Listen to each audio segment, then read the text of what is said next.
ପାଠ 3 ଛେଳି ଡରେ ପାଣିକି ବିଷୟଟିକୁ ପାଠ କରିବା ଓ ତା ସହିତ ଏହାର ଅଭ୍ୟାସ ପାଠଟିକୁ ମଧ୍ୟ କରିବା। ତେବେ ଚାଲ ଆମ ଚାଟଶାଳୀ।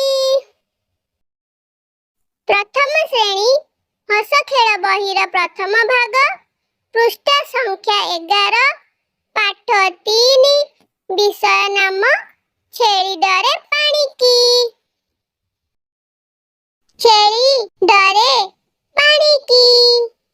ସାଙ୍ଗମାନେ, ବିଷୟଟିକୁ ପଢିବା ଆଗରୁ এই ଛବିଟିରେ କାହାର କାହାର ଛବି ଅଛି ଆଗେ ଦେଖି ନେବା।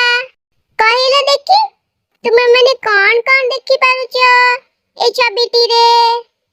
ହଁ, ଗୋଟେ ବଣ ଭିତରେ ପାହାଡ଼, ଝରଣାଟିଏ ଝରଝର କରି ବୋହି ଆସୁଥାଏ। ଝରଣାଟି କେମିତି ବୋହି ଆସୁଥାଏ? କୁଳୁ କୁଳୁ ନାଦ କରି ଝରଝର କରି ବୋହି ଆସୁଥାଏ। ଝରଣା ପାଖରେ କିଏ ଛିଡ଼ା ହୋଇଅଛି?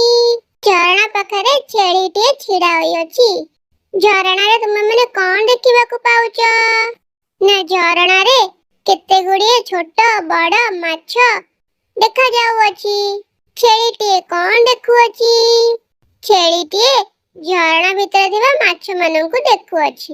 ଏଥର ଆସ ଆମ୍ଭେମାନେ ବିଷୟଟିକୁ ପଢିବା। ବଣ ଭିତରେ ପାହାଡ଼ଟିଏ। ବଣ ଭିତରେ ଗୋଟେ ପାହାଡ଼। ପାହାଡ଼ ତଳେ ଝରଣାଟିଏ ଝରଝର କରି ବୋହି ଯାଉଥାଏ। ଝରଣାଟି କେମିତି ବହୁଥାଏ? ନା ଝରଝର କରି ବୋହି ଯାଉଥାଏ। ଝଲମଲ ପାଣି। ଝରଣାର ପାଣି କେମିତି? ନା ଝଲମଲ, ପୁରା କାଚ ପରି ସଫା, ଚକ୍ ଚକ୍। ମାଛମାନେ ଫକ ଫକ ଡିଆଁ ଡେଇଁ କରୁଥାନ୍ତି। ମାଛମାନେ ସେଇ ଝରଣାଟିରେ ଫକ ଫକ ହୋଇ ଡିଆଁ ଡେଇଁ କରୁଥାନ୍ତି, ମାନେ ଆମ ପରି ଖେଳୁଥାନ୍ତି। ଛେଳିଟିଏ ଝରଣା ପାଖରେ ଯାଉଥିଲା। ସେଇ ସମୟରେ ଗୋଟିଏ ଛେଳି, ଏଇ କଳା ଛେଳିଟେ ଝରଣା ପାଖ ଦେଇ ଯାଉଥିଲା। ଛେଳି ଝଲମଲ ପାଣିକୁ ଦେଖିଲା। ଛେଳିର ନଜର କୋଉଠି ପଡ଼ିଲା? ନା ଝଲମଲ ପାଣି ଉପରେ। ଗାଧୋଇବା ପାଇଁ ତାର ମନ ହେଲା। ପରିଷ୍କାର ଝଲମଲ ପାଣି ଦେଖି ଛେଳିଟିକୁ ଗାଧୋଇବାକୁ ଇଚ୍ଛା ହେଲା। ଆମକୁ ଯେମିତି ହୁଏ, ନଈ ବା ପୋଖରୀରେ ପରିଷ୍କାର ପାଣି ଦେଖିଲେ ଡେଇଁ ପଡ଼ିବାକୁ ଇଚ୍ଛା ହୁଏ, ସେମିତି ଛେଳିଟିକୁ ବି ଇଚ୍ଛା ହେଲା ଝରଣା ପାଣିରେ ଗାଧୋଇବାକୁ। ସେ ପାଣି ଭିତରକୁ ଡେଇଁ ପଡ଼ିଲା। ନା ଛେଳିଟା କଣ କଲା? ଗାଧୋଇବ ବୋଲି ପାଣି ଭିତରକୁ ଡେଇଁ ପଡ଼ିଲା। ଆମେ ହେଇଥିଲେ କଣ କରିଥାନ୍ତୁ? ଆମେ ହେଇଥିଲେ ମଧ୍ୟ ସେମିତି ଡେଇଁ ପଡ଼ିଥାନ୍ତୁ। ମାଛ ଦେହରେ ତା ଗୋଡ଼ ବାଜିଗଲା। ନା ଡେଇଁଲାରୁ କଣ ହେଲା? ଛେଳିର ଗୋଡ଼ ମାଛ ଦେହରେ ବାଜିଗଲା। ମାଛଟି ରାଗରେ ଗର ଗର ହୋଇ ଛେଳିର ଗୋଡ଼କୁ କାମୁଡ଼ି ଦେଲା। ଯୋଉ ମାଛ ଦେହରେ ଗୋଡ଼ ବାଜିଲା, ସେଇ ମାଛଟି ରାଗରେ ଗର ଗର ହୋଇ କଣ କଲା? ନା ଛେଳିର ଗୋଡ଼ଟିକୁ କାମୁଡ଼ି ଦେଲା। ଛେଳିର ଦେହ ଝିମ୍ ଝିମ୍ ହୋଇଗଲା। ଛେଳିର ଦେହ କଣ ହୋଇଗଲା? ନା ଝିମ୍ ଝିମ୍ ହୋଇଗଲା। ଆମେ ଡିଆଁ ଡେଇଁ କଲାବେଳେ ପଡ଼ିଗଲେ କଣ ହୁଏ? ଆମ ଦେହ ଝିମ୍ ଝିମ୍ ହୋଇଯାଏ। ସେମିତି ଛେଳିର ଦେହ ମଧ୍ୟ ଝିମ୍ ଝିମ୍ ହୋଇଗଲା। ସେ ଭୟରେ ପାଣିରୁ ବାହାରି ପଳାଇଗଲା। ଛେଳିଟି ଡରି ଯାଇ ଭୟରେ ପାଣିରୁ ବାହାରି ପଳାଇ ଆସିଲା। ସେଇ ଦିନଠାରୁ ଛେଳି ପାଣି ଭିତରକୁ ଯାଏ ନାହିଁ। ସେଦିନଠୁ ଛେଳି ଡରରେ ଆଉ ପାଣି ଭିତରକୁ କେବେ ଯାଏ ନାହିଁ। ଏଥର ଆସ ସାଙ୍ଗମାନେ ଅଭ୍ୟାସ ପାଠ କରିବା। 1 ନମ୍ବର, ଛବି ଦେଖି କହିବା। ସାଙ୍ଗମାନେ, ତଳେ କେତେ ଗୁଡ଼ିଏ ଛବି ଦିଆହେଇଛି। ଆମେ ଛବି ଦେଖିବା ଆଉ ଛବି ଗୁଡ଼ିକ କାହାର କହିବା। ପ୍ରଥମ ଚିତ୍ରକୁ ଦେଖ। ଏଇଟା କାହା ଛବି? ନା ମାଛର। ଦେଖ ତଳେ ମାଛ ବି ଲେଖା ହୋଇଛି। ମରେକା ମାଛ, ମାଛ। ତାପରେ ଛବିଟି କାହାର? ନା ମୟୂର ପକ୍ଷୀର। ତଳେ ଲେଖା ହେଇଛି ମ ୟରେ ଦିଘଉ ର, ମୟୂର ମୟୂର। ତାପର ଛବିଟା କାହାର? ନା ଝରକା। ତଳ ଛବିକୁ ଦେଖ, ଏ ଛବିଟି କାହାର? ନା ଝରଣା। ଝରଣାଟି ପାହାଡରୁ ଝରଝର ହେଇକିନା ତଳକୁ ବୋହି ଆସିଛି। ତାପର ଛବିଟି ଗଛ। ଶେଷ ଛବିଟି କାହାର? ନା ବଗ। ଏଥର ପର ପୃଷ୍ଠାକୁ ଆସ। 2 ନମ୍ବର ପ୍ରଶ୍ନ। 2 ନମ୍ବର ପ୍ରଶ୍ନରେ କଣ ଲେଖା ହେଇଛି ଦେଖିବା। ନା ମଟର, ଗରା, ଝରକା, ପର, ଝୁମୁକା, ମଗର। ଉପରେ ଲେଖାଯାଇଥିବା ଶବ୍ଦ ଗୁଡ଼ିକର ମ ଅକ୍ଷର ତଳେ ଗାର ଦେବା, ର ଅକ୍ଷରକୁ ଗୋଲ ବୁଲେଇବା, ଗ ଅକ୍ଷର ଚାରିପଟେ ବାକ୍ସ କରିବା, ଝ ଅକ୍ଷର ଚାରିପଟେ ତ୍ରିଭୁଜ କରିବା। ଆଚ୍ଛା, ଆମେ ଦେଖିବା ପ୍ରଥମ ଶବ୍ଦରେ ମ କୋଉଠି ଅଛି? ଏଥିରେ ମ ଅଛି। ମ ଅକ୍ଷର ତଳେ ଗାର ଦବା। ଦେଖିବା ଏଇଠି ର ଅଛି କି ନାହିଁ? ର ଅଛି ଶେଷରେ। ରରେ ଗୋଲ ବୁଲାଅ। ମୋ ପରି ଗୋଲ ବୁଲାଅ। ହଁ।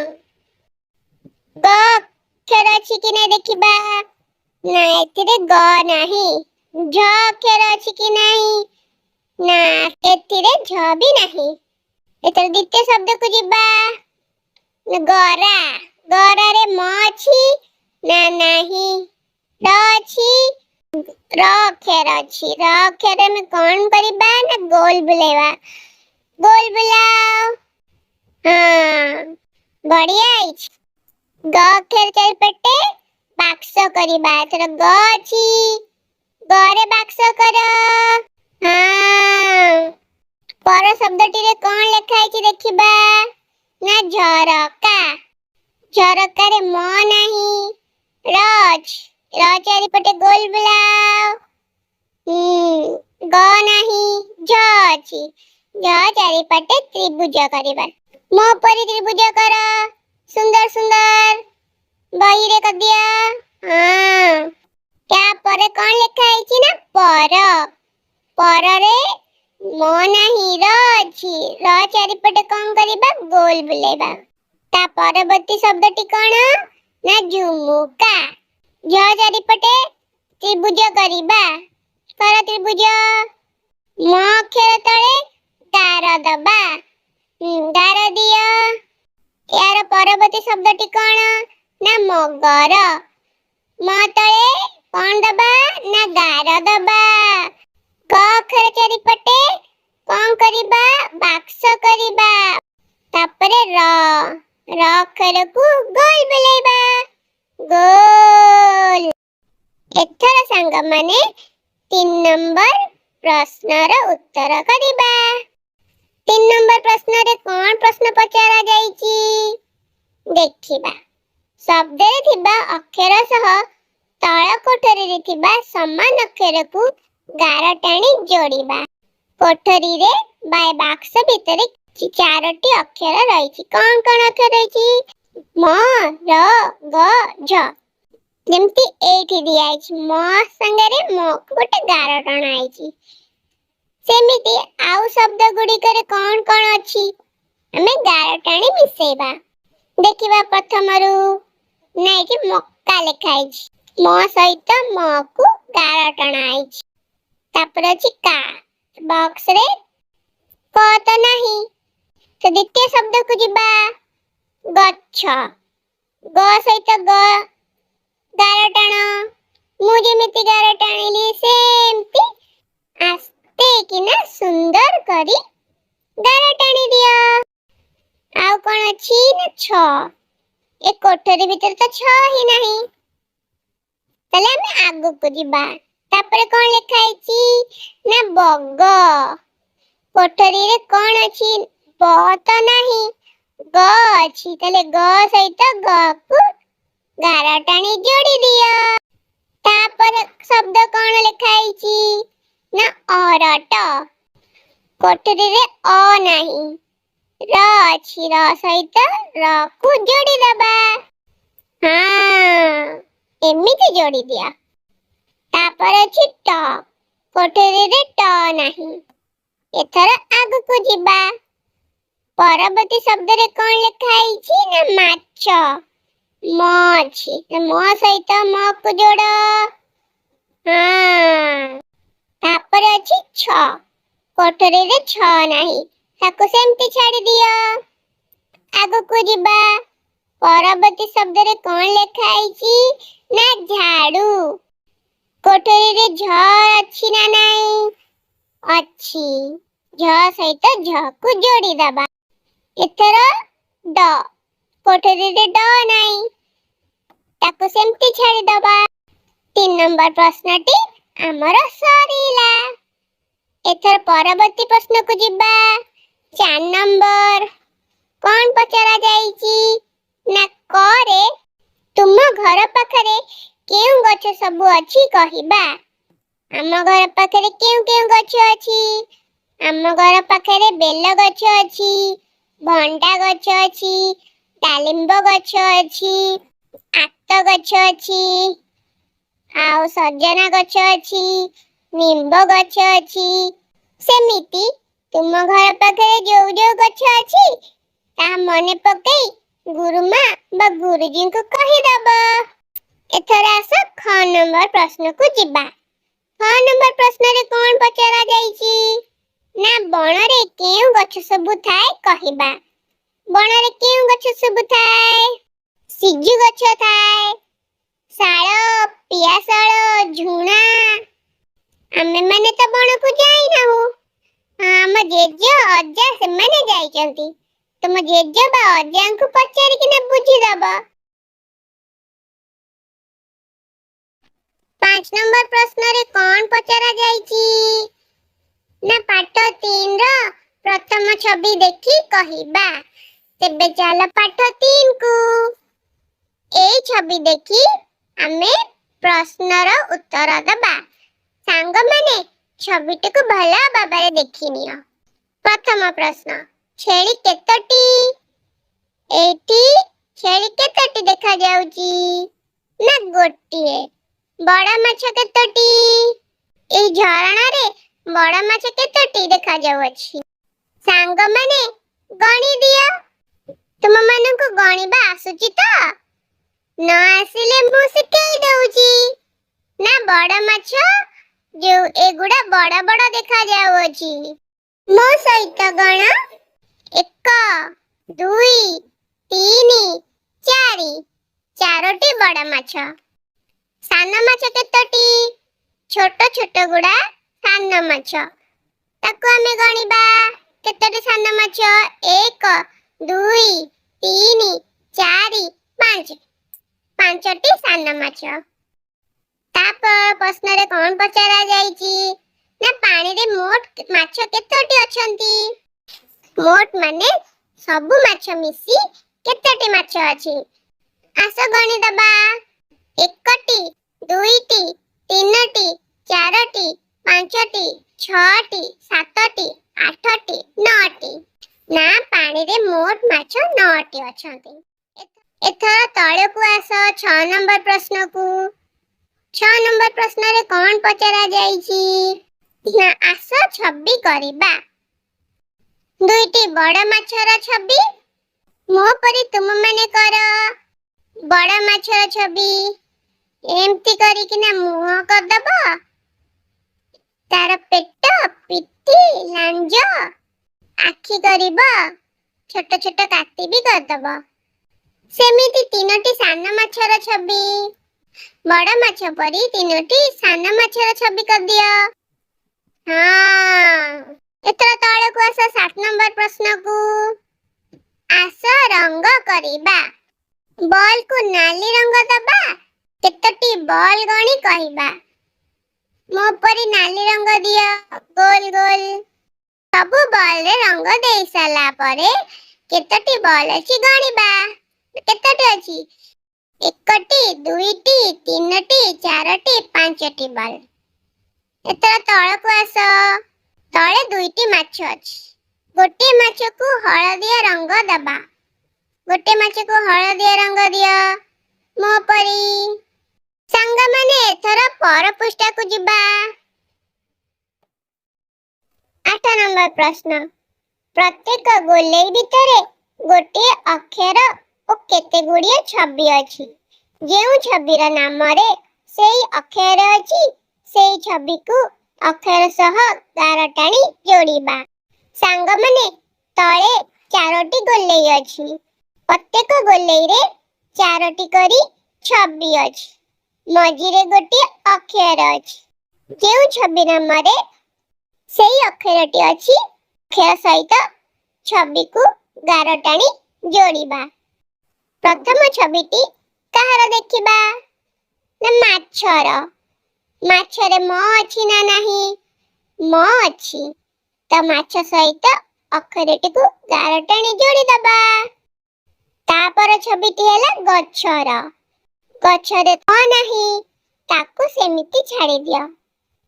ତାପର ଛବିଟି ହେଲା ମଗର। ମଗରରେ ମ ଅଛି, ତ ଗାର ଟାଣ। ହଁ। ତାପର ଛବିଟି ହେଲା ମକା।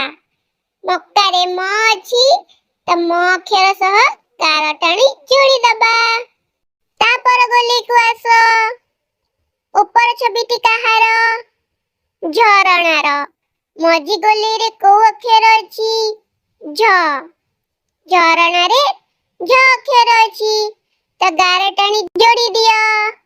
ତାପର ଛବିଟି ଝରକା। ଝରକାରେ ବି ଝ ଅଛି, ତେବେ ଗାର ଟାଣି ଯୋଡ଼। ହଁ। ତଳ ଛବିଟି ଚକ। ଚକରେ ଝ ନାହିଁ, ତାକୁ ସେମିତି ଛାଡ଼ିଦବା। ତାପର ଛବିଟି ହେଲା ବଗର। ସେଥିରେ ବି ଝ ନାହିଁ, ତାକୁ ସେମିତି ଛାଡ଼ି ଦିଅ। ତଳ ଗୋଲେଇକୁ ଆସ। ତଳ ଗୋଲେଇର ଉପରେ କୋଉ ଛବି ଅଛି? ନା ପଇଡ଼। ମଝିରେ କୋଉ ଅକ୍ଷର ଅଛି? ର। ପଇଡ଼ ନାମରେ କୌଣସି ର ନାହିଁ। ପଇଡ଼ରେ ର ଅକ୍ଷର ନାହିଁ, ତାକୁ ସେମିତି ଛାଡ଼ିଦବା। ତାପର ଛବିଟି କଣ? ଟଗର। ଟଗରରେ ର ଅଛି, ତ ଗାର ଟାଣି ଯୋଡ଼ିବା। ତଳ ଛବିଟି ଝରକା। ଝରକାରେ ର ଅଛି, ତ ଗାର ଟାଣି ଯୋଡ଼ିବା। ତାପର ଛବିଟି ଗଛ। ଗଛରେ ର ନାହିଁ, ତାକୁ ସେମିତି ଛାଡ଼ିଦେବା। ତାପର ଗୋଲେଇକୁ ଆସ। ମଝିରେ ଟ ଅକ୍ଷର ରହିଛି। ଉପରେ କୋଉ ଛବି ଅଛି? ଓଟ। ଓଟରେ ଟ ଅଛି, ତ ଗାର ଟାଣି ଯୋଡ଼ିଦବା। ତାପର ଛବିଟି ଖଟ। ଖଟରେ ଟ ଅଛି, ଗାର ଟାଣି ଯୋଡ଼ି ଦିଅ। ତଳେ କୋଉ ଛବି ଅଛି? ନା କରତ। କରତରେ ଟ ନାହିଁ, ତାକୁ ସେମିତି ଛାଡ଼ିଦବା। ତାପର ଛବିଟି ଅରଟ। ଅରଟରେ ଟ ଅଛି, ତ ଗାର ଟାଣି ଯୋଡ଼ିଦବା। ତଳ ପ୍ରଶ୍ନକୁ ଆସ। 9 ନମ୍ବର ପ୍ରଶ୍ନ। କ ଆଗକୁ ବଢ଼ାଇବା। ଏଇ ଯୋଉ ଚିତ୍ରଟି ଅଛି ତାକୁ ଗୋଲ ଗୋଲ କରି ଆଗକୁ ବଢ଼ାଇବା। ମୁଁ ଯେମିତି କରିଛି ତୁମେମାନେ ବି ସେମିତି ବହିରେ କରିଦିଅ। 6 ନମ୍ବର ପ୍ରଶ୍ନ। ବେଙ୍ଗ କିପରି ଝିଣ୍ଟିକାକୁ ଖାଇବାକୁ ଯିବ ଦେଖାଇବା। ଯେପରି ତଳେ ବହିରେ ଦିଆହେଇଛି ଏମିତି ଏମିତି। ଉପର ଚିତ୍ରଟିରେ ବେଙ୍ଗଟି ମଧ୍ୟ ଏମିତି ସେମିତି କରି ଡେଇଁ ଡେଇଁ ଝିଣ୍ଟିକାକୁ ଖାଇଦେବ। 10 ନମ୍ବର ପ୍ରଶ୍ନ। ଡାଲରେ ଯେତେ ପାରିବା କମଳାର ଚିତ୍ର କରିବା। ମୋ ପରି କମଳାର ଚିତ୍ର କର। ଗୋଲ ଗୋଲ, ଚେପ୍ଟା ଚେପ୍ଟା। ହଁ, ସେମିତି ଡାଲକୁ ଭର୍ତ୍ତି କରିଦବା କମଳାରେ। ତଳକୁ ଆସ। 10 ନମ୍ବର ପ୍ରଶ୍ନକୁ କହିଲ ଦେଖି। କ ନମ୍ବର। ଛେଳିର ଗୋଡ଼ ମାଛ ଦେହରେ ବାଜିଲା ପରେ ଛେଳି କଣ କହିଥିବ? ଛେଳିର ଗୋଡ଼ ମାଛ ଦେହରେ ବାଜିଲା ପରେ ଛେଳିଟି ପ୍ରଥମେ ଡରି ଯାଇଥିବ। ତାପରେ କହିବ, ମୋ ଗୋଡ଼କୁ କିଏ କାମୁଡ଼ି ଦେଲା, କିଏ ଧରି ପକେଇଲା। ख नंबर प्रश्न छेली पानी रे पसिला परे बड़ माछ माने सान माछंकु कोन कहिथिबे छेली पानी रे पसिला परे बड़ माछ माने सान माछ को कहिथिबे देखो केड़े बड़ जंतुटाए आसो ता गोड़ को कामुड़ी धरिबा 11 नंबर प्रश्न छवि देखि कहिबा किए बड़ किए सान एटी चारोटी छवि रही दुईटी बड़ दुईटी सान छेलीटी बड़ देखा जाउअछि तेणु छेली बड़ ता बड़ माछ मूसा सान सान माछ 12 नंबर प्रश्न ऊपर थिबा छवि देखिबा ता विषय रे कहिबा सांग माने छवि रे कोन देखि पारुछ बेंगोटी सारुबुदा मूल रे बसी वर्षार मजा नेउअछि सांग माने छेली डरे पानी की विषय पाठ ओ यार अभ्यास मद सरिला विषयटिकु भल भाबरे बुझिबाकु हेले एई भिडियोटिकु बारंबार भल भाबरे देखिनियो बुझी साला परे गुरुमा बा गुरुजी को सामने रे जहा जहा जानिच कहि दियो एइटी रहुची हे हे हे हे हे छेली डरे पानी की पानी पीबो छाणी की लाइक शेयर सब्सक्राइब करो जानी जानी की थैंक्स फॉर वाचिंग।